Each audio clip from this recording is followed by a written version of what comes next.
Bonjour, je voudrais aborder la troisième et dernière vidéo. 3 vidéos pour une personne qui n'est même pas dans un procès commencé de béatification, tant sa vie est importante, tant elle a une importance au point de vue eschatologique, ça veut dire par rapport au sens de la vie, à la question du retour du Christ. Je rappelle que la mission de sœur Joséphine Rumeb fut de construire à l'endroit où l'arche d'alliance avait reposé pendant 20 ans, avant le roi David, avant de rejoindre Jérusalem, de construire un sanctuaire dédié aux nouvelles arches d'alliance qu'était la Vierge Marie et qu'elle a baptisé Notre-Dame de l'Arche d'Alliance. Ce sanctuaire a été fini de construire il y a très exactement 100 ans, dans les années 1920. Et je voudrais rappeler ici d'abord la vision centrale qu'eut sœur Joséphine lorsqu'elle avait à peu près 18 ans et qu'elle était au noviciat dans l'ordre dans lequel elle venait de rentrer, dans une congrégation religieuse catholique.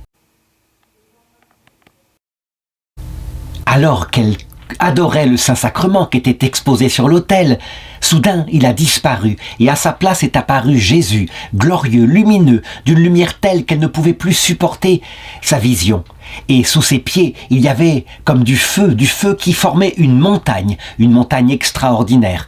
Elle en est restée bouleversée toute sa vie et le sens de cette vision ne lui est apparu que 50 ans plus tard, brutalement, lorsque, ayant confié à un prêtre le soin de baptiser le sanctuaire marial qu'elle venait de bâtir avec son énergie proversiale, cette religieuse, eh bien, il lui a annoncé qu'il la baptisait le sanctuaire de Notre-Dame de l'Arche d'Alliance.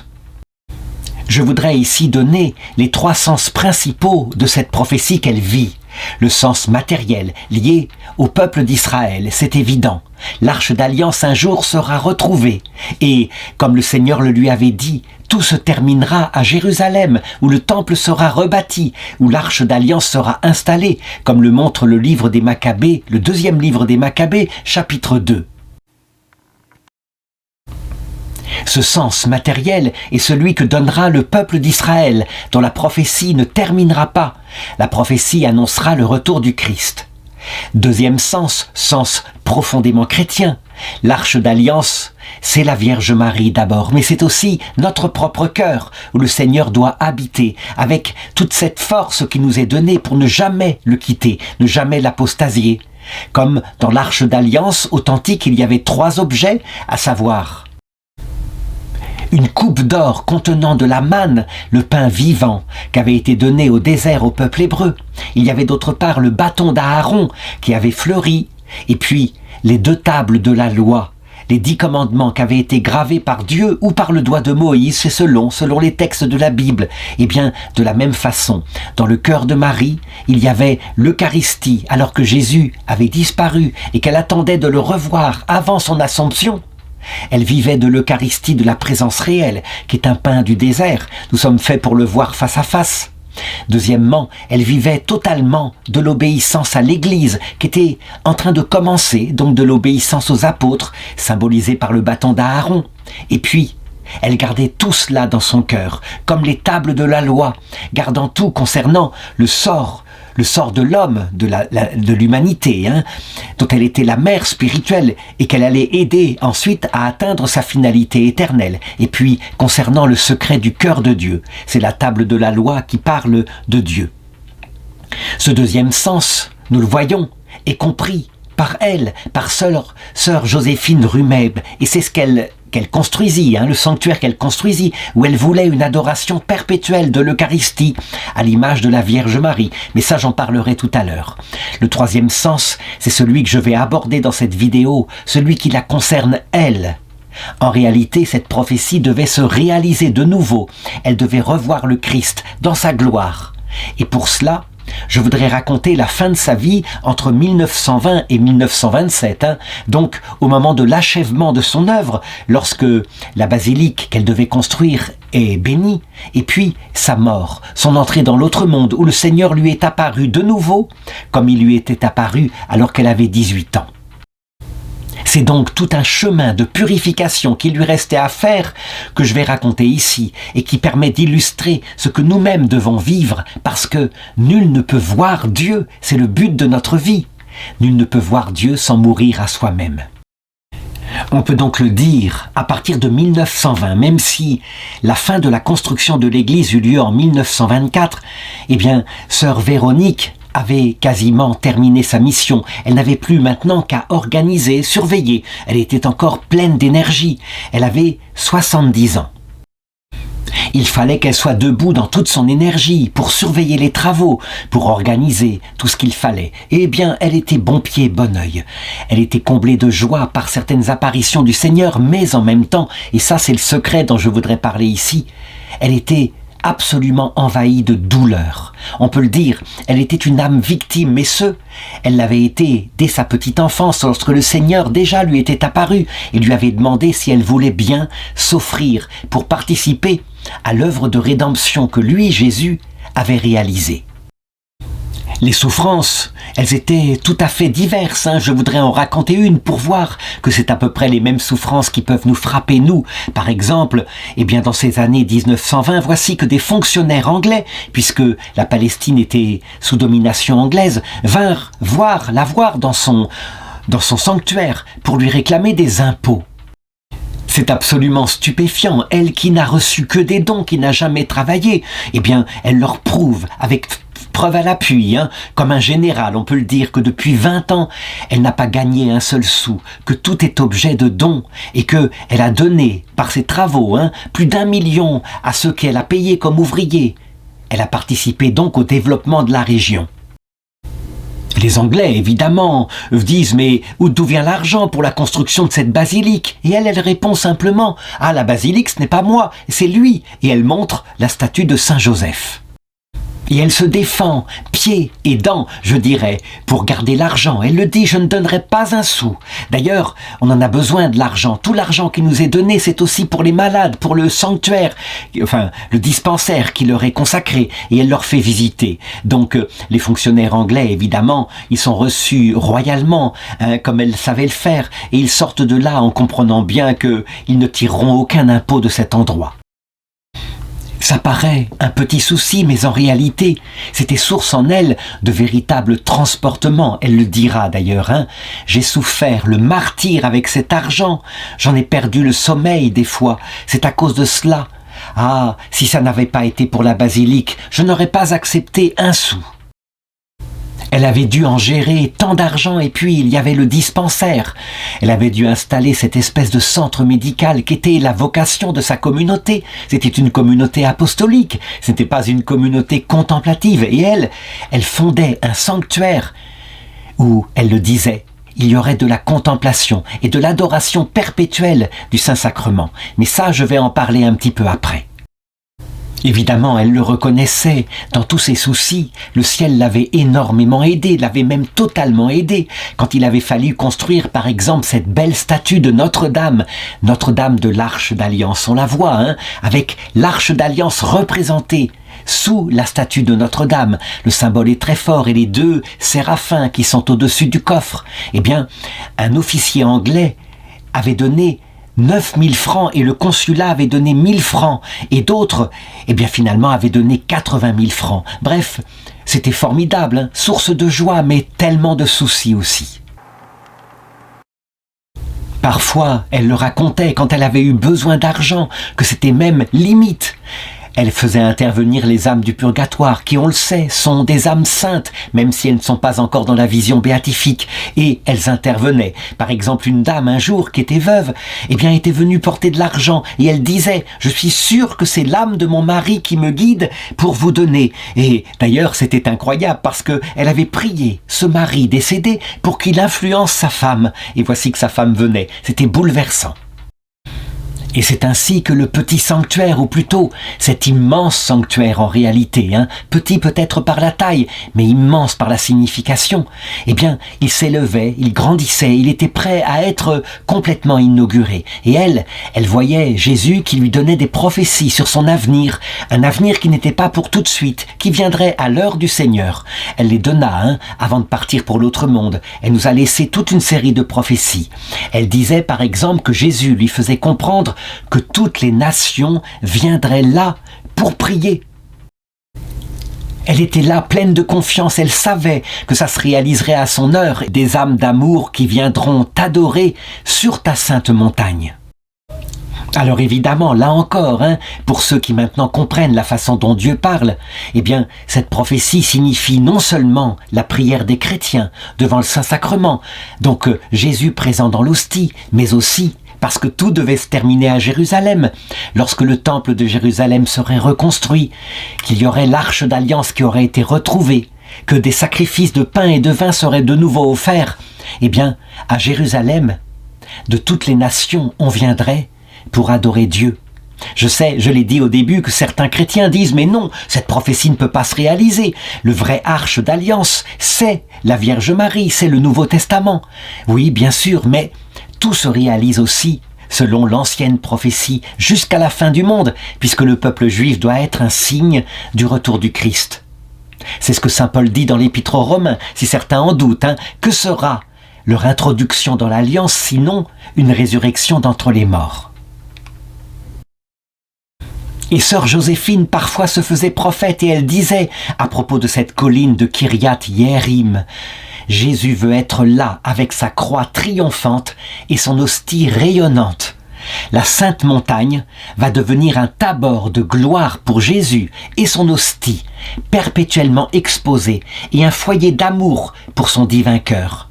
De là, il rayonnera des flammes d'amour bien loin à travers le monde. Elle le disait, elle en était persuadée, elle qui l'avait vu en vision. Je l'ai dit à 18 ans, avec cette flamme de feu et Jésus glorifié au-dessus. Et elle continuait, elle détaillait ce qu'elle voyait. Ce qui veut dire que, manifestement, parce que sœur Joséphine avait les pieds sur terre, que ce n'était pas mystique, c'était réel, ce qu'elle voyait, ça se réalisera un jour. Elle disait, j'ai vu des prêtres, des religieuses de notre ordre, puis des dames du monde, qui étaient encore plus agréables à Dieu que tout le reste. Je voyais des âmes saintes qui venaient ici au sanctuaire, qui brillaient comme des étoiles. Et puis, pendant l'adoration, je voyais des religieuses qui étaient habillées d'or. L'or, l'or qui couvrait l'arche d'alliance, en dehors et au dedans. C'est le symbole de la charité, ce qui veut dire un renouveau puissant, des religieuses ferventes. Donc, il y aura un renouveau de l'Église catholique dans cette région, à un moment donné, quand le Seigneur le voudra, c'est dépendant de sa volonté. Des prophéties lui étaient données, un peu comme dans l'Ancien Testament, ce qui est significatif dans ce lieu où Jésus était passé, ou peut-être, je vais le raconter tout à l'heure, avait eu lieu, l'histoire des pèlerins d'Emmaüs. Elle dit « Je me suis retrouvé un jour dans une vigne, en songe, et avec quelques feuilles aux branches, quand un grand vent tout d'un coup souleva les branches pour les porter et les incliner du côté de la basilique. Et Jésus me dit, quand le moment sera venu, c'est ainsi que le feu s'allumera, le feu du divin amour, et sans bruit, cela se fera tout naturellement, tout simplement. » Qu'est-ce que ça signifie ? Quand on voit nos enfants qui ne vont plus à la messe, qui cessent d'être attirés par le Christ, on se dit, eh bien, c'est qu'ils sont en train d'apostasier. Quelquefois, on se dit, mais pourquoi sont-ils si indifférents aux souffrances de Jésus ? Eh bien, parfois, ça vient de l'Esprit Saint qui se retire pour un temps, pour les laisser vivre un temps de désert. Mais quand l'Esprit Saint décide de revenir, tout d'un coup, la ferveur revient. C'est incroyable, on ne sait pas expliquer. En réalité, nous verrons de l'autre côté de cette vie que c'est l'Esprit Saint qui tout d'un coup réattire ces jeunes. Parce que nous le savons, nous ne pouvons pas aimer le Seigneur sans que la grâce nous attire. Pourquoi l'Esprit Saint parfois se retire-t-il ? On peut dire c'est contre-intuitif. Est-ce que ce n'est pas laisser ces jeunes avoir une vie loin de lui, une vie douloureuse ? Eh bien parce que, justement, la clé de toute cette histoire, c'est que il prépare notre cœur, nous sommes sur terre dans un purgatoire, pour la vision béatifique. Et comme il l'avait dit à Moïse, au buisson ardent, nul ne peut voir Dieu sans mourir à soi-même.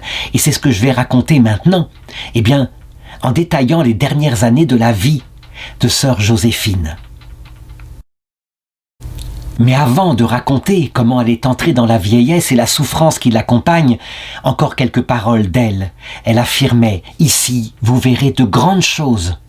Elle disait en 1922, elle avait 72 ans, le mercredi saint, « J'ai vu la Sainte Vierge, elle était très heureuse, elle avait les bras étendus. Elle regardait du côté de Jérusalem, de Saint-Jean in Montana et du côté de la Méditerranée, sur le monde entier. Donc, elle regardait dans tous les points cardinaux, à partir de cette colline qui donne une vue évidemment extraordinaire sur tout Israël. Et ses bras qui s'étendaient dans toutes les directions disaient à sœur Joséphine que la Vierge Marie voulait rayonner ses grâces jusqu'aux extrémités de la terre, et à partir de ce sanctuaire manifestement.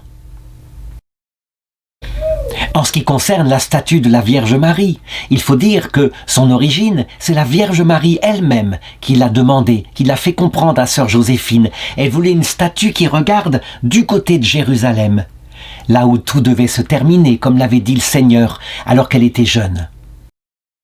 Le sens est évident pour ceux qui connaissent l'eschatologie. Oui, il ne convient pas qu'un prophète meure en dehors de Jérusalem. C'est là qu'est mort Jésus. C'est là que l'Église terminera son pèlerinage terrestre. À un moment donné, on ne sait pas comment, mais de cette façon-là, ayant offert un sacrifice semblable à celui du Christ, eh bien, elle provoquera l'Église, le retour du Christ dans sa gloire, et donc l'entrée de l'humanité dans la vie éternelle. Ça se passera, on le sait, à l'époque du dernier Antéchrist. Tout cela c'est bien mystérieux, mais voilà globalement ce que les prophéties chrétiennes nous disent. Et sœur Joséphine le disait à Monseigneur Fellinger, l'évêque auxiliaire de Jérusalem, c'est le monde entier qu'elle bénit, et elle voudrait attirer tout le monde ici. Moi, je ne le verrai pas, je vais partir pour l'autre monde, mais vous le verrez.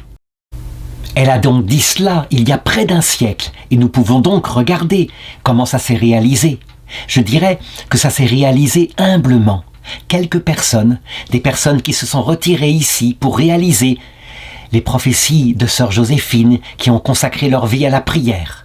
Donc, pas forcément quantitatif, qualitatif, une grande qualité, mais finalement, on le sait, à la croix, qu'y avait-il comme personne qui croyait et qui était l'Église tout entière? Uniquement une personne, la Vierge Marie. Elle était là. Tous les autres ne croyaient plus, étaient là par amitié, parfois par amour. Elle était là en sachant qu'il faisait toutes les choses nouvelles, qu'il allait recréer le monde, que 3 jours plus tard il ressusciterait. Peut-être que cela indique que toutes ces prophéties se réaliseront par quelques personnes contemplatives qui seront peut-être les nouvelles vierges présentes sur la terre pour assister au martyre final de l'Église, comme le montre le catéchisme de l'Église catholique au numéro 675.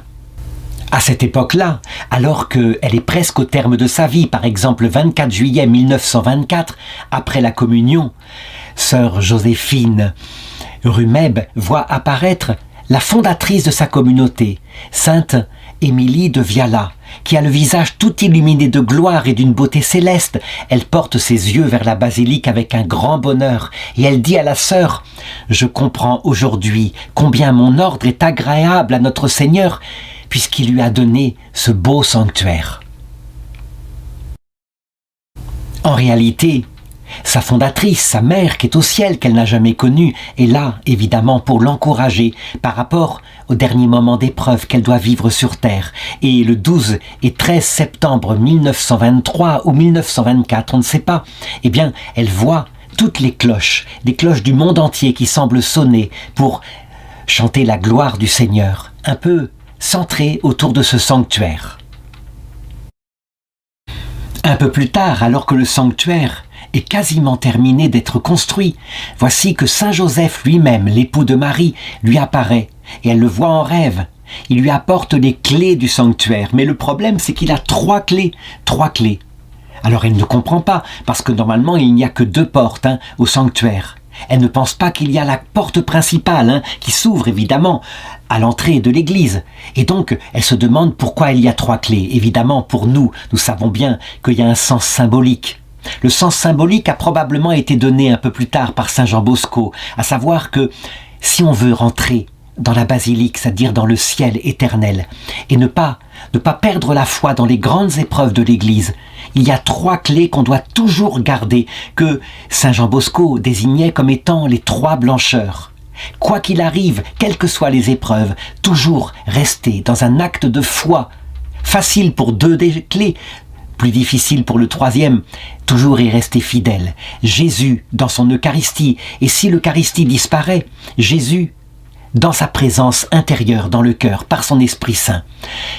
La Vierge Marie, Immaculée Conception, blanche comme la pureté. Et puis, le magistère de l'Église, le rôle du pape, ce rocher donné par notre Seigneur qui nous donne le vrai enseignement, quoi qu'il arrive, écoutez son discours, restez unis au discours dogmatique, doctrinal que donne l'Église par les papes et par les conciles unis au pape. À partir de là, quoi qu'il arrive, disait saint Jean Bosco, on ne perd pas la foi, on peut affronter les épreuves. Arrive l'année de ses 74 ans, en 1924, avec deux joies, la consécration de la basilique et l'ordination sacerdotale de celui qui doit, après sa mort, prendre la gestion du sanctuaire, le père Joseph Révoil. Je voudrais terminer avec les grâces sensibles qui l'accompagnaient, sinon elle n'aurait pas tenu, avant d'aborder les souffrances terribles qu'elle va vivre. Par exemple, dans ces moments-là, elle assiste au ciel qui vient lui-même inaugurer, on pourrait dire consacrer la basilique. Hier soir, je me disais, je ne sais pas comment je me suis confessé, je n'ai pas beaucoup de piété, je vais dire un chapelet pour réparer. J'étais vraiment fatigué, j'ai voulu le dire quand même. J'ai demandé à la sœur quelle heure il était, elle m'a dit 10h30 du soir. J'ai pris quelque chose qu'on m'avait préparé et j'ai dit, si le bon Dieu voulait me donner un petit peu de sommeil en pensant à quelques saints, je vais dire le chapelet en pensant à des vies des saints.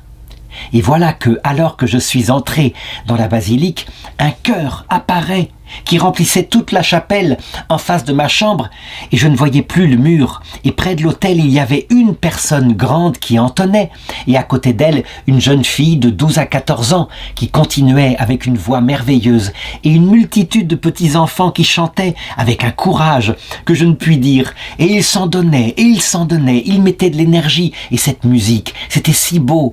Ah, je n'ai pas compris, c'était chanté en hébreu, c'était des paroles du roi David, des psaumes. Mais cette fois, il n'y avait pas d'instrument, seulement des voix. Et j'étais bien, et je ne sentais aucun mal, et j'écoutais. Et puis le temps m'a paru passer si vite. Au bout d'un certain temps, j'ai demandé l'heure à la sœur qui était restée avec moi. Il était 3h20 du matin. 3 heures étaient passées. Ça m'avait semblé 10 minutes. Le lendemain, quand nous, avec les sœurs, nous avons chanté l'office, en comparaison de ce que j'avais entendu la nuit, c'était une véritable horreur. Dans ces années-là, ces années de la consécration de la basilique, elle le sent. Il faut qu'elle fasse elle-même, alors qu'elle l'a déjà fait toute sa vie, l'offrande de son âme, pour qu'elle devienne l'arche d'alliance aussi. Elle le dit, je suis allée à la chapelle pour m'offrir à notre Seigneur pour tout ce qu'il voudrait. Et il m'a fait comprendre très clairement qu'il ne fallait pas s'inquiéter, qu'il fallait attendre son heure et qu'il fallait lui offrir cette basilique comme Salomon offrit le temple. Même, ajoutait-elle, que le bon Dieu m'a dit que cette basilique lui serait plus agréable que le temple de Salomon. Moi je doutais, alors aussitôt sont venus des éclairs et des flammes. Qu'est-ce que signifie cette parole du Seigneur que lorsque notre âme doit, à un moment donné, je l'ai dit, être préparée à la vie éternelle, en n'étant pas seulement humble, mais en acquérant la kénose, donc une mort à soi-même, il ne faut pas s'en inquiéter. Vraiment. Nous ne pouvons rien pour obtenir une telle qualité de mort à soi-même. Lui seul le peut avec la Vierge Marie et il prendra les moyens au moment voulu. En 1924, il va donc y avoir la consécration de la basilique. C'est une œuvre si grande qu'on lui suggère de faire venir de Lyon le cardinal, le prélat, le primat des Gaules. Mais elle dit, oh non, c'est beaucoup trop. Et puis, nous n'avons pas d'argent pour payer un tel voyage. Et puis, de toute façon, notre mère, elle, n'aurait jamais voulu ça. Elle aurait voulu quelque chose de beaucoup plus familial. Et ça s'arrête là. Du coup, ça sera le patriarche de Jérusalem. Et c'est beaucoup plus significatif, effectivement. C'est lui, Monseigneur Barlassina, qui sera chargé de cette consécration. On imagine la joie qu'elle a à assister à cette cérémonie. En fait, elle racontera plus tard qu'elle était en train d'y assister comme, un fidèle parmi les fidèles.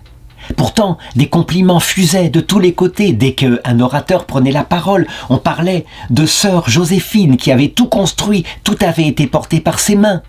On vantait sa gloire et elle, eh bien, elle y semblait indifférente. En réalité, elle commentera par la suite.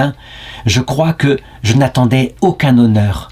Vous savez, j'aurais préféré des humiliations, mais je dirais, on me faisait des compliments, c'était comme cela, mais je les prenais comme s'ils étaient extérieurs à moi. Ça me touche pas. On organise, après la cérémonie, un festin avec 400 couverts. On la comble d'éloges, on lève des verres, etc. Et elle le dit. Le bon Dieu m'avait fait la grâce que je n'ai rien ressenti. Je crois intérieurement que tout le monde est meilleur que moi, mais sincèrement, 1000 fois. Extérieurement, je ne sais comment je fais, mais intérieurement, c'est ainsi. Je crois que c'est le fond de mon âme. En réalité, je le pense, c'était une femme tellement pragmatique, tellement au service d'autre chose que d'elle-même, qu'elle était simplement devenue humble. Est-ce que cette qualité d'humilité suffirait pour qu'elle soit rentrée au paradis si elle était morte ce jour-là? Eh bien, manifestement, le Seigneur voulait plus pour elle, plus. En fait, que l'on comprenne bien, dans la vision béatifique, le Seigneur se donne tout entier, et le vase de notre cœur est complètement plein. Qu'il soit un tout petit vase comme ça, ou un énorme vase comme ça, il est plein, on est comblé de la gloire de Dieu. Mais comment faire, évidemment, pour pouvoir recevoir comme un grand vase immense l'infini du Seigneur? Il faut être plus que humble. Il faut mourir à soi-même. Le vide se fait en soi et la place peut être prise entièrement par le Seigneur. Le Seigneur se donne à la mesure de notre désir de le voir, de notre charité. Et il peut remplir notre cœur en fonction de l'humilité, de la kénose, c'est-à-dire de la place qu'on lui laisse en étant mort à soi-même. Voilà la clé et l'explication de notre présence sur terre. Je vais donc raconter maintenant la croix qui va lui être imposée à elle. Il faut comprendre, la croix est toujours adaptée à l'endroit où est notre trésor. Nous ne le connaissons pas vraiment, nous le découvrons le jour où il nous est enlevé. Par exemple, pour Sainte Thérèse de l'Enfant Jésus, qui elle n'avait qu'un seul trésor. Jésus, c'était son seul trésor, rien d'autre. Eh bien, il se retira de son âme vers la fin de sa vie, une vraie nuit de l'esprit. Et elle le dit, je comprends maintenant ce qui se tue.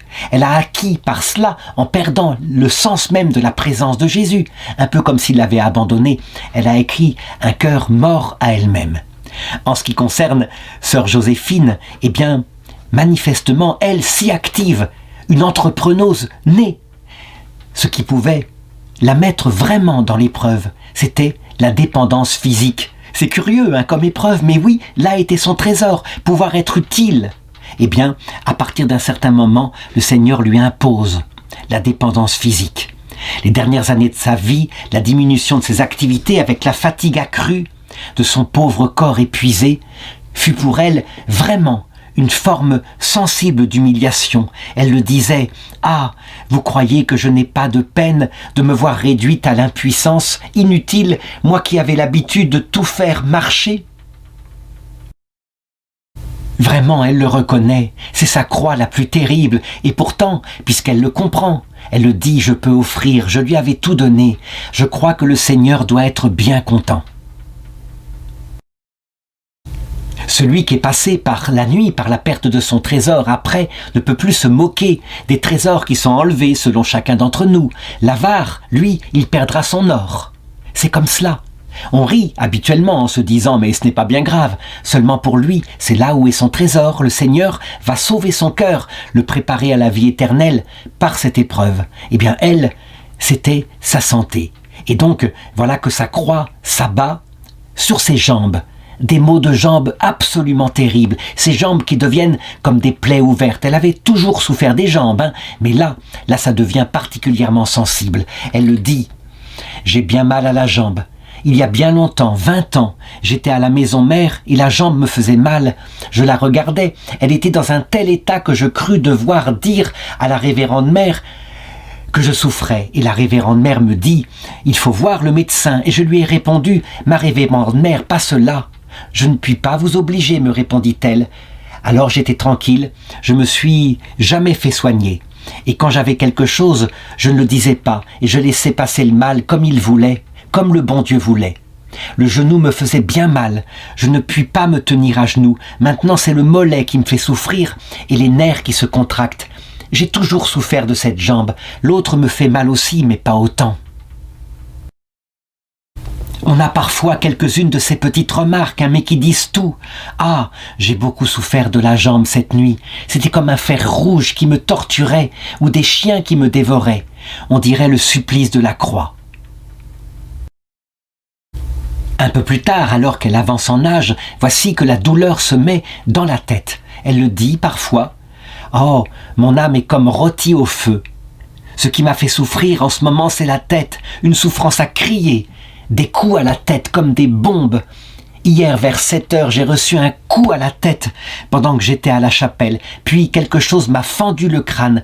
Je n'ai pas pu m'empêcher de crier. Hier, coup terrible, comme si deux têtes se rencontraient et se brisaient l'une contre l'autre. Il y aurait eu notre Saint-Père le Pape, je n'aurais pas pu m'empêcher de crier. Évidemment tout cela, cette douleur à la tête qui pourrait faire penser à un zona, et on sait à quel point c'est douloureux puisque ça atteint les nerfs. C'est quelque chose de terrible, qu'avait poussé au suicide par exemple le frère de Marthe Robin, Henri Robin. Eh bien tout ça l'empêche de dormir et elle ne sait pas où reposer sa tête. Elle mettait des linges à droite, à gauche, par-dessus le cou pour la soutenir. Elle disait « je me levais, je ne pouvais plus y tenir ». Oh, c'est comme une bombe qui éclate dans la tête ou un coup de massue. Les épines ne sont rien à côté. Cela signifie quelque chose, évidemment, par rapport à Dieu. Il me faut raconter ici quelque chose dont a témoigné une dame, Madame Calliope Michel Albacrios, qui était très amie avec elle et qui était venue la visiter le 31 août 1927. Et elle s'étonne, elle la voit. D'abord on lui dit « mais vous ne pouvez pas la voir, elle est presque à l'agonie, elle se repose ». Et finalement, comme elle était très proche d'elle, on l'autorise à rentrer dans la chambre. Et elle s'étonne parce qu'elle la voit couchée dans son lit avec autour de la tête une couronne d'épines, une vraie couronne d'épines, mais quelque chose avec des épines extraordinairement acérées. Et donc elle se dit, mais c'est incroyable, moi je savais bien que quelquefois, paraît-il, quand les sœurs étaient mortes, il arrivait qu'on les entoure avec des couronnes de roses autour de la tête, comme on le voit par exemple pour Sainte Thérèse de l'Enfant Jésus, des couronnes d'épines peut-être parfois. Mais là, une couronne d'épines alors qu'elle est encore vivante, ça se voit, et donc elle ne peut pas faire autrement, elle ose se lancer, pourtant elle est très timide, elle va voir l'infirmière et elle signale cela, et elle le signale ensuite au père qui la suivait, qui était maintenant le responsable du sanctuaire, et je voulais insister, mais lui, manifestement me fit signe de ne pas insister, et donc je n'insistais pas, il disait que c'était probablement un effet de lumière, et je suis rentré chez moi. Mais après, quand j'ai appris qu'elle était morte, eh bien, je n'ai pas pu faire autrement que de lui redire. Et lui, il m'a fait témoigner par serment que j'avais vraiment vu ça, et je l'avais vraiment vu. Je crois que ce témoignage est tout à fait significatif. Il a été mis par écrit, et le père a confirmé en disant « Je certifie que Madame Calliope Abcarios est une excellente chrétienne, tout à fait les pieds sur terre, nullement portée à l'illusion. Le fer apporté m'a bien été confié alors qu'elle sortait de sa chambre et que Mère Joséphine était encore vivante. Je n'ai jamais eu de doute sur ce qu'elle avait vu. » Qu'est-ce que ça signifie? Eh bien, en réalité, que les souffrances qu'elle vit ici ne sont pas une simple maladie, mais sont des stigmates invisibles. Ça veut dire une souffrance surnaturelle, envoyée par le Seigneur, qui de cette manière-là, sachant compter sur elle, sur sa force de caractère, eh bien, c'est comme ça qu'il prépare son âme à la vie éternelle. Pour elle, c'était ce moyen-là, parce que c'était une battante, et, je dirais, c'était le seul moyen de lui faire toucher ainsi sa pauvreté, jusqu'au bout. Il y aura d'ailleurs d'autres choses à cette époque-là, la transverbération de la lance, de son cœur par une lance. Elle le raconte, cela me prend au moment où je ne m'y attends pas. Après, c'est comme une lance qui me traverse toute la poitrine, et je sens le fer de la lance qui traverse. Mais ce qu'il y a de plus terrible, c'est quand la lance touche l'épine dorsale. Après des coups semblables, j'ai de la peine à me remettre toute la nuit et toute la journée du lendemain, et je n'avais pas la force d'aller vous voir, explique-t-elle au père Revoile. Je ne vous ai pas fait venir pour qu'on ne pour qu'on ne se doute de rien. On aurait cru à quelque chose d'extraordinaire. Il ne faut pas, je vous le confie. Les souffrances sont parfois si terribles que elle n'en peut plus, elle en a assez, et elle le dit au ciel. À un moment donné, elle écrit « Fatigue, humiliée, dégoûtée de la vie misérable et de moi-même, désir du ciel, pressentiment de ma mort prochaine, du moins à cause de ma faiblesse. » Et pourtant, quand elle écrit ça, c'est en 1920, elle a encore 7 ans à vivre sur Terre. À un moment donné, probablement, le ciel est là, qui regarde l'état de son âme. Est-ce que son âme est morte à elle-même et qui estime que c'est bien assez, qu'il faut faire arrêter? Et donc, en juin 1927, elle a 77 ans, toujours écrasée par ses souffrances, elle a une apparition de Sainte Thérèse de l'Enfant Jésus dans sa chambre. Elle est là, elle la reconnaît, elle est rayonnante de gloire. Elle se tient à droite de la fenêtre de sa chambre et elle lui dit « Aujourd'hui, c'est moi qui commande ici, alors soigne tes jambes. » Et puis ensuite, très concrètement, elle lui montre un endroit où le médecin a déposé un pot de vaseline et elle lui dit de s'en enduire les jambes et de les emballer ensuite dans des pansements. Le lendemain, quand elle se réveille, eh bien, elle était complètement guérie des jambes. C'était véritablement quelque chose de formidable qui montre que les saints, parfois, eh bien, ils sont capables d'adoucir les souffrances. On n'est pas obligé de passer par tout ce qu'elle a vécu comme âme victime, hein. Quelquefois, on peut le dire, elle, Sainte Thérèse, qui avait tant vécu de souffrances par la tuberculose et la nuit de l'esprit dont j'ai parlé, eh bien, elle se servait de sa propre souffrance pour prendre sur elle telle qu'elle l'avait vécue.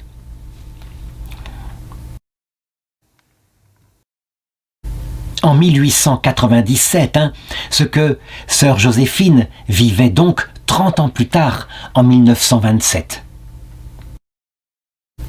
Et puis, manifestement, l'heure de sa délivrance, de son entrée au ciel approche, puisque le jour de la fête de la Transfiguration, en 1927, la vision qu'elle avait eue à 18 ans lui est redonnée.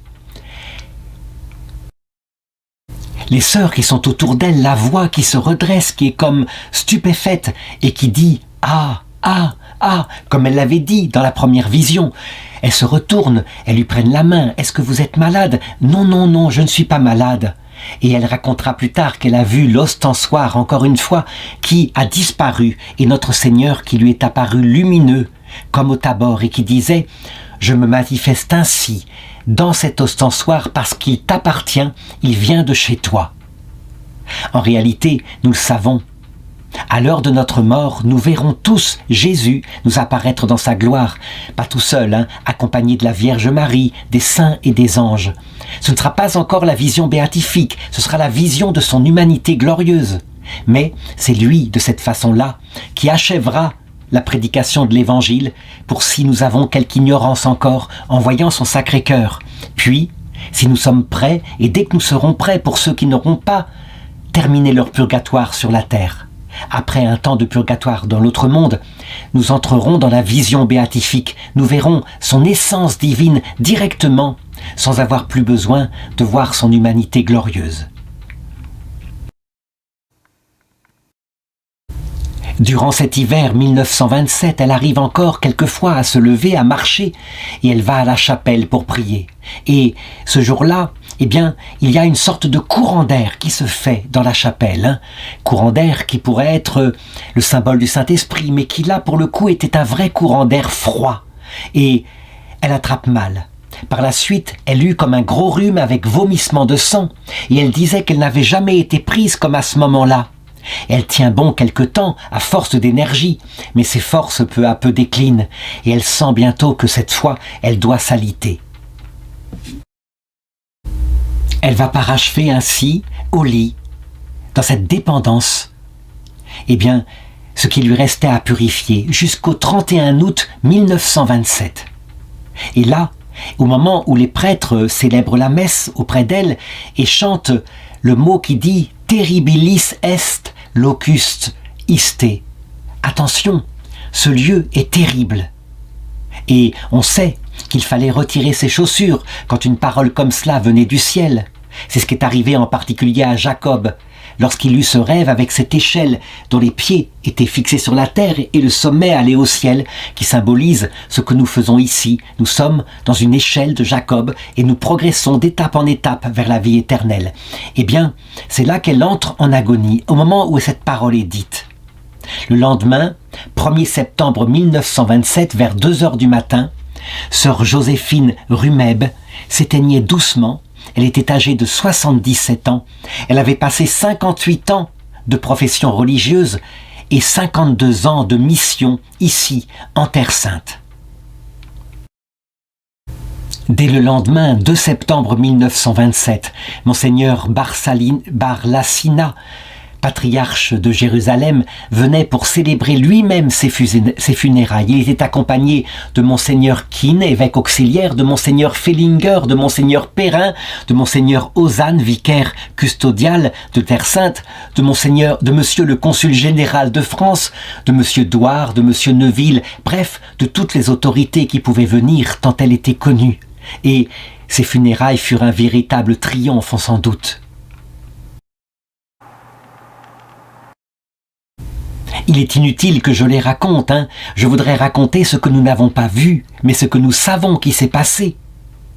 Lorsque son âme a quitté son corps, eh bien, elle s'est retrouvée tout de suite devant Jésus qui était là, comme elle l'avait vu à 18 ans, avec ce feu qui était sous ses pieds comme une montagne qui allait envahir le monde. Quand le Seigneur le disait, « Je suis venu jeter un feu sur la terre, comme il me tarde qu'il ne soit allumé. » Je suis venu recevoir un baptême, comme il me tarde de l'avoir reçu. On peut le dire, sœur Joséphine avait reçu le baptême maintenant, le baptême par la croix, et pouvait rentrer directement, j'en suis certain, ce jour-là, dans la vision béatifique, sans plus attendre. Maintenant, nous en sommes certains, elle descend, elle s'occupe évidemment, elle vient au sanctuaire, qu'elle a contribué à bâtir par son énergie, et dont le sens symbolique, je l'espère, au cours de cette vidéo, aura été compris de chacun. De même que l'Arche d'Alliance est restée 20 ans sur cette montagne, avant que le roi David ne l'importe à Jérusalem, puis que le roi Salomon, son successeur, ne construise le temple et l'installe à l'intérieur du temple, et que la fumée n'emplisse le temple, et bien de même, ce sanctuaire qu'elle venait de bâtir annonçait ce qui allait se réaliser un jour pour tout Israël et donné au monde entier. Donc, le grand signe du temple de Jérusalem. Ce n'est pas pour aujourd'hui, mais ça viendra au moment où le Seigneur le voudra, et ça se réalisera pas spirituellement, mais bien matériellement. Telle est la prophétie d'Israël, toujours visible. C'est une prophétie de ce genre-là qu'Israël doit donner, alors que nous, chrétiens, nous donnons le sens mystique des choses, ce qui compte pour la vie éternelle.